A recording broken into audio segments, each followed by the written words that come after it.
Oh my God! So, hello guys, good morning. Dito na naman tayo sa ating pinagkakaabalahan ngayong araw. Ayan. So, kasi nga, napansin ko, ayan, tumubo na yung yung ugat ng aking patola ay lumabas na sa maliit na pot. So, means, nagbabadya na yan na kailangan na natin siyang ilipat. So, ito, kasi kanina, dapat ito yung gagamitin ko. Ito yung gagamitin ko para taniman. Kaya lang sabi ko, sobrang hindi enough yung soil. Dapat mga ganito taas para sa patola. So, ito na lang yung option. Ito na lang. Hinarbor ko yung paso na naman yung container niya sa loob ng bahay naman. Kasi nga,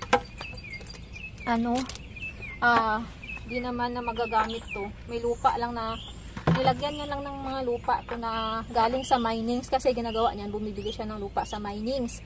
Tapos, nagpapaning siya.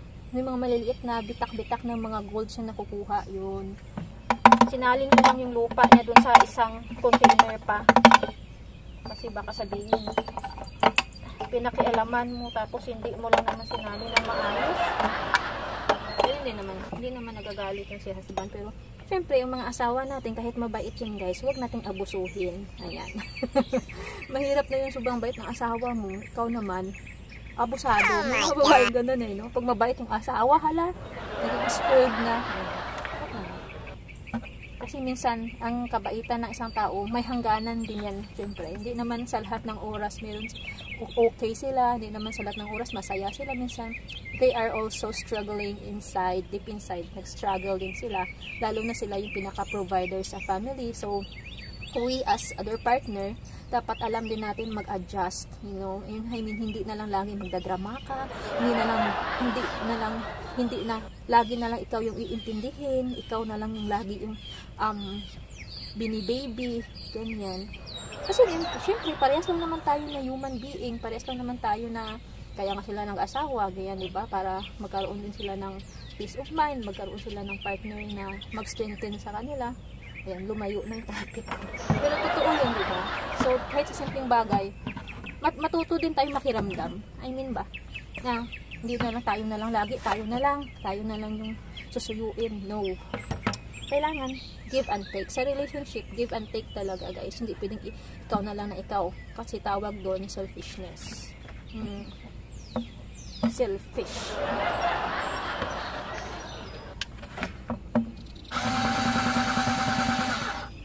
Aabutin talaga natin.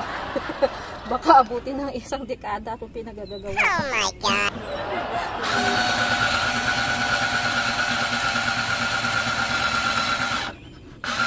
Kunti pa, kunting laki pa ng butas.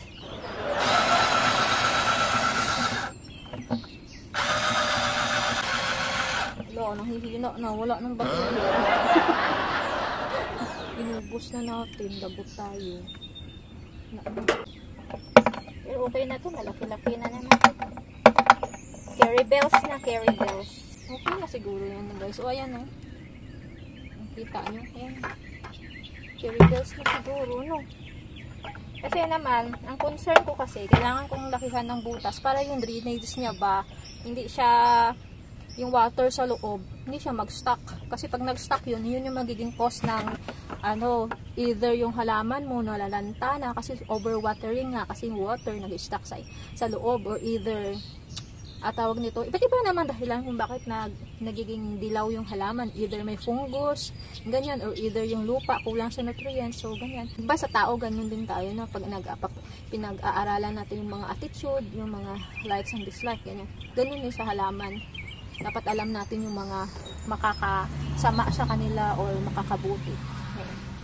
Same sa buhay natin. Dapat alam natin yung makakasama sa atin at makakabuti. So, okay na siya. So, kukuha lang tayo ng, ng pala para ito lilipat na dating dito.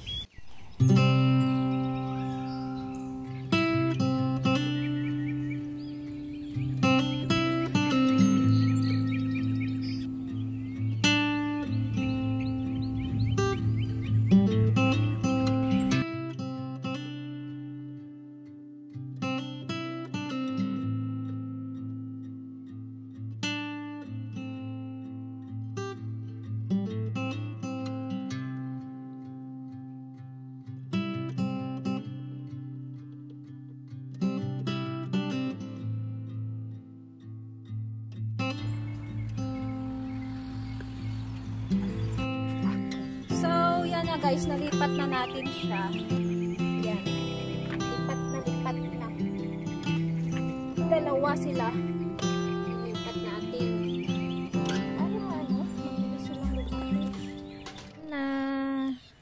So, ang plano ko kasi ganito.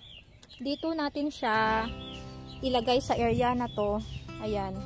Para kapag, kasi diba yung patola, vine yan siya. So, dito natin siya papagapangin sa porch. Yan, ganyan gagapang siya dyan. Papunta doon, tapos babalik na naman. Dito lang na area. Ayan. Kasi, syempre, lalaki yan siya eh. Dadami yung vines niya. So, ganyan. Sarap dito sa labas. Ganda ng paligid. Kamatis na tinanim ko, diba? So, yan. Ayan, nagulat ako kasi nga, sabi ko hindi pa naman sila ganun katangkalan. Pero tingnan mo yung, ano niya, yung stems niya, ang lalaki. Tataba. Ayan, may bulaklak na siya, guys. Ayan, oh. Sana ba yun? Kung makikita nyo siya. Ayan. Diba? Bulaklak na. Lahat sila. Ayan, pati mga yan. Pati to. Pati to. Ito din. Eh, ilang puno itong kamatis natin? 1, 2, 3, 4, 5, 6, 7, 8, 9, 10, 11, 12, 13, 14. O, 14. Ayan. So, namumulaklak lahat. Ayan. So, mga bell pepper, kasi nga, lumalaki na sila dun sa kasama ng kamatis. Nilipat ko na sila dito sa isang pot lang. Para kahit mag-overcrowded sila, at least, puro sila, ano, ito kasi, ano to, chili to siya. Yung long na green chili. Tapos ito, bell pepper siya. Kaya yan, kahit mag-overcrowded sila, okay lang. Kasi nga, ang habol ko lang naman dyan talaga sa iba dahon. Pero, syempre, kapag nakabili ulit tayo ng soil, we're gonna transfer na lang yung iba sa ano. Ayan yan. Paano ba, ito lang ititira natin yung mga yan. Tapos, the rest ng mga to, kasi overcrowded, we need to transfer na sa another pot. And then, ang ganda ng effect ng ulan as in sa mga halaman. Ayan, tingnan mo, mas mabilis sila mag-grow. Kasi diba, syempre, iba kasi yung rainwater kumpara dun sa water sa faucet. Ayan, tapos yung ubi natin, tumutubo na siya kasi naulanan nga, ganyan. So, okay yan. And then, yan, itong mga kamuti natin, mga yan. Kapag nagsitubuan lahat at lumaking gantong ganda na tingnan. Yan. Ito kasi yung mga unang natanim ko noon. Ay, grabe. Sobrang hirap palakihin, guys. Lalo na kapag ano, laman yung tinanim mo, kailangan mo ng pasensya kasi matagal siya tumubo. Not like sa talbos na mabilis lang. Magkadahon agad, ganyan. So, ito yung onions, diba, na binili ko sa ano, yung leaves niya na may ugat. And then, ito yung bulb na onions na big onions yun, yung malalaking white na binili ni husband na bulb, and then tinanim ko siya. Ayan, tumutubo na din siya. Ayan. So, yan. So far. And then, si Malunggay, nagtry ako magtanim dito, guys. Kasi ito nga yung tinanim ko sa pot na walang butas na nanilaw siya. So, ang ginawa ko, tinansfer ko siya dito total. Mainit naman na at tropical nga siya. So, kaya na niya yan. Kaya na niya yung init dito sa labas kahit magdamag, naiwan mo siya. So, ayan. Maka-recover din siya at least kapag lumaki siya. Tapos, na-harvest na natin tong kamatis, siya na lang matitira. At least, diba? Pag naglipat kami ng bahay, bubuhatin na lang siya. Puno yan eh. Kaya, tamang-tama yan na nandyan siya. So, far, ayan. Tinanggal ko na yung mga bell pepper dito. Pero nakakaloka kasi itong patatas na tinapon namin dito, yung mga ganto, ayan, yung ibang balat niya na, ayan, malalaki kasi tinapon ko dyan yung mga nahiwa ni husband na sobra. Nagsitubuan, ganito pala yung dahon ng patatas, guys. Ayan, ganyan pala yung dahon niya. Para siyang spinach na, alam mo yung kulitis sa Pilipinas. Tapos itong si cantaloupe, ay, Diyos ko, lalaki na. Nagsitubuan ba naman? Ang ganda nga ng, ang ganda ng lupa. Kasi lahat na lang na tinapon ko tumutubo. Ayan. Yung sitaw natin. Ayan, malaki-laki na yung dahon niya. So, ganun din dito. Mix to. Ito yung long okra. And then, also ito, long okra. Yan siya. Ito naman, Star David na okra. Yung mga ganto. Makikita mo kasi iba yung tangkay nila. Yung long okra, ayan, green lang talaga yan siya, yan. Green yung stems. Tapos ito, may halo siyang pula. Lang natin dyan si broccoli. Kung lalaki man yan siya, nagdagan natin ng lupa. Kung lalaki siya, edi good. Ayan, kasi hindi ko alam kung magpuproduce siya ng bunga ba. Ayan.